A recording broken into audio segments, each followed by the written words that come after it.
हरियाणा के नूंह जिले के अरबर गांव में तबलीगी जमात का 3 रोजा प्रोग्राम मुनक्किद किया गया है। तबलीगी जमात का ये अजीमुशान जलसा 6 अप्रैल तक चलेगा। इस इज्तिमा में मुल्क और बैरून मुल्क से तकरीबन 10 लाख लोगों के पहुंचने की उम्मीद है। इसके लिए प्रोग्राम के मुंतजिमीन की जानिब से बड़े पैमाने पर तैयारियां की गई हैं। तबलीगी जमात के सरबराह मौलाना साद जलसे की सदारत कर रहे हैं। मौलाना साद ने जलसा इंतजामिया कमेटी की मीटिंग की और ज़रूरी हिदायत जारी की। जलसे में शरीक होने वाले लोगों के लिए खाने पीने और दीगर ज़रूरियात के माकूल इंतजाम किए गए। मेवाड़ के अरबड़ के गांव में अगले 3 दिन तक चलने वाले जलसे का इंतजाम हो गया है। यानी आज से शुरुआत हुई है और इस जलसे का जो इंतज़ाम है, सबसे ख़ास बात यह है कि इस जलसे का इंतज़ाम स्थानीय लोग करते हैं, जो आसपास के गांव के लोग हैं वो करते हैं, बिना किसी प्रशासनिक मदद के। प्रशासन ज़रूर होता है, लेकिन आउटसाइड जो एरिया होता है वहाँ पर पुलिस की चौकसी भी होती है, फायर ब्रिगेड की गाड़ी जैसे आप देखेंगे वो भी सब इंतज़ाम होता है।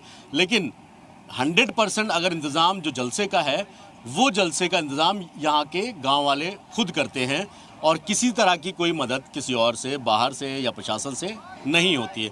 प्रशासन की जिम्मेदारी सिर्फ लॉ एंड ऑर्डर को मेंटेन रखना है, लेकिन पिछले कई सालों से लगातार इस तरीके के जलसे जो है वो यहाँ पर होते रहे हैं। इससे पहले फिरोजपुर झिरका जो मेवात का एक गाँव है वहाँ पर हुआ, हर साल दूसरे गाँव में होता है।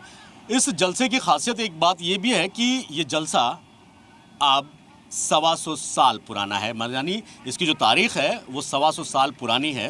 125 साल से इसी तरीके से तबलीगी जमात की तरफ से ये जलसा मुनक्किद किया जाता है, कराया जाता है। सिर्फ दीन और इस्लाम की बात होती है, किसी तरह का कोई पॉलिटिकल बात नहीं होती, किसी तरह की दुनियावी कोई बात नहीं होती।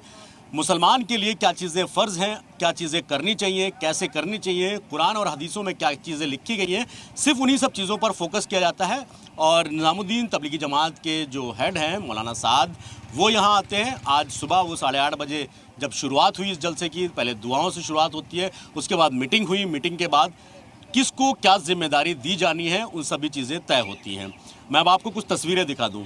आप ये इतना बड़ा टेंट देखते होंगे, हालांकि आपने बड़ी बड़ी पॉलिटिकल रैलीज देखी होंगी जिनमें इस तरह के टेंट लगते हैं, लेकिन शायद ही किसी पॉलिटिकल रैली में भी इतना बड़ा टेंट या इतना बड़ा इंतज़ाम आपको देखने को मिलता होगा।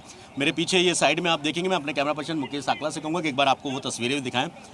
और दूसरी सबसे अहम बात, ये जो पूरा एरिया है ये गाँव वालों की ही निस्बत से इस गाँव के और आसपास के गाँव के लोग खुद सब चंदा इकट्ठा करते हैं, हर चीज़ अपने तरीके से करते हैं, अपना इंतज़ाम करते हैं। 5 से 8 किलोमीटर का पूरा जो रेडियस है, जो आप सामने देख रहे होंगे पूरा खेत है। चाहे वो खाने पीने का इंतज़ाम हो, चाहे रहने का इंतज़ाम हो, रुकने का इंतज़ाम हो, आने जाने का इंतज़ाम हो, ट्रैफिक का मैनेजमेंट हो, ये सभी गांव वाले खुद करते हैं। हालांकि पुलिस तैनात ज़रूर होती है, लेकिन जो मेन एंट्री पॉइंट्स हैं वहाँ पर पुलिस तैनात होती है। लॉ एंड ऑर्डर की अगर मैं बात करूँ तो पुलिस इस बात का ध्यान ज़रूर रखती है लॉ एंड ऑर्डर के लिए, इस तरीके के कोई भी चीज़ें यहाँ पर ना बिगड़ने पाए। लेकिन आज तक पिछले 125 साल में ये इतिहास रहा है कि इस जलसे में कभी किसी तरीके की कोई बदइंतज़ामी या किसी तरह का कोई भी परेशानी नहीं देखने को मिली।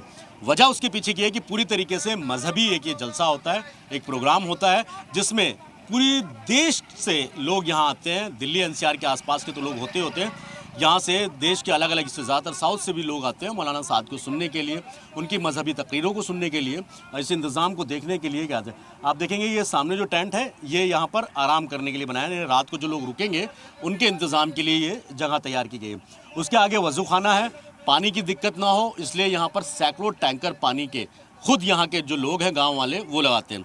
दूसरी सबसे अहम चीज़ मैं आपको बता दूँ कि गांव के लोग ही खाने का इंतज़ाम करते हैं, लेकिन वो इंतज़ाम किस तरीके से होता है, यहाँ पर कोई ढाबा या तंदूर नहीं लगता।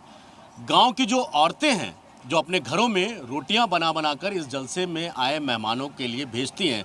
यानी आप अंदाज़ा लगाइए अगले 3 दिन तक चलने वाले इस जलसे में खाने का इंतज़ाम हर गांव के हर घर से होता है, चाहे वो थोड़ा हो, 2 आदमी का खाना हो या 200 आदमी का खाना हो, हर कोई अपने तरीके से अपना करता है। और उसके पीछे की वजह यह है कि जब ये जलसा होता है, इस जलसे को बहुत अच्छे तरीके से चलाने के लिए जो ये खेत आप देख रहे हैं पूरे खेत हैं, खेतों की फसलें जल्दी काट ली जाती हैं ताकि इस जलसे को बहुत अच्छे तरीके से किया जा सके। अब आप सब लोग, हालांकि यहाँ पर मीडिया की मनाही है, हम भी बाहर खड़े हैं, जो जलसे के अंदर एंट्री किसी तरीके नहीं है। हर तरह की जो वीडियोग्राफी, फोटोग्राफी पूरी तरीके से प्रोहिबिटेड होती है, यानी बंद होती है।